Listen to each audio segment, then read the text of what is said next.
Dress your wheelies.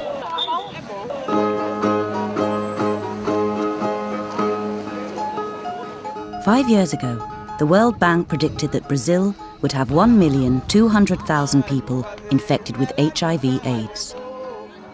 The Brazilian government responded with a series of bold moves involving the health service and citizens groups across the nation.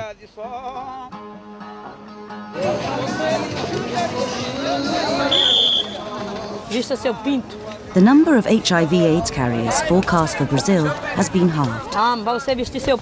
Dress your wheelies. Do you know what condoms are for?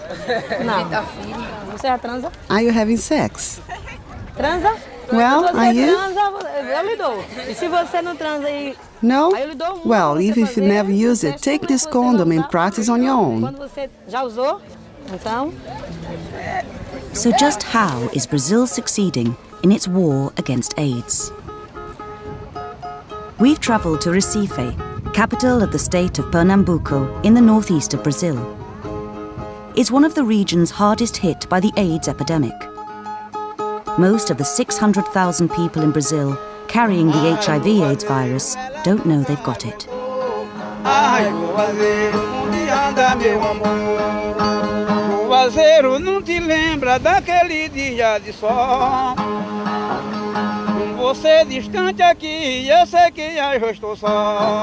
The first that Emerson knew he'd developed full-blown AIDS was when 5 years ago he collapsed with a high fever. He was near death when doctors treated him with a cocktail of medicines, including Brazilian-made anti-retroviral drugs. I had ganglion tuberculosis. There seemed to be no way out. I was really debilitated. I couldn't even sunbathe. My mother was taking care of me 24 hours a day. My family were already planning the funeral.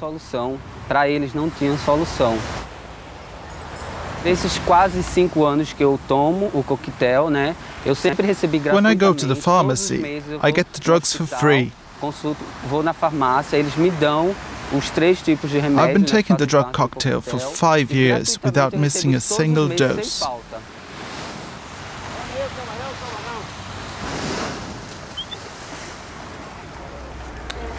Maria is 27 and HIV positive. Last year, her former husband died of AIDS. She had a 3-year-old son who also died, of liver disease complicated by an HIV-related infection. She's since given birth to her daughter, Elena. When I was told I had HIV, I didn't understand what it meant. I thought it was a death sentence and that the world would end there and then. My white blood cell count was already dangerously low. They gave me free medication at the hospital. If they didn't do that, I would never have been able to pay for it. And without those medicines, I wouldn't be here today holding my daughter. Maria cannot breastfeed her baby because of the risk of transmission of HIV. She was given ARVs, anti-retroviral drugs, during her pregnancy to protect the baby. She still doesn't know if she's clear. Without the anti-retroviral drugs, it's unlikely that Maria and Emerson would be alive today.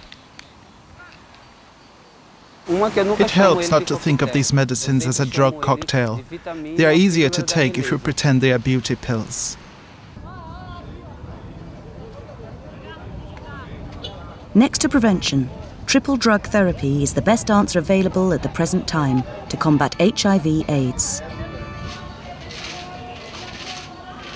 All life consists of the same building blocks that make up the molecular chain known as DNA.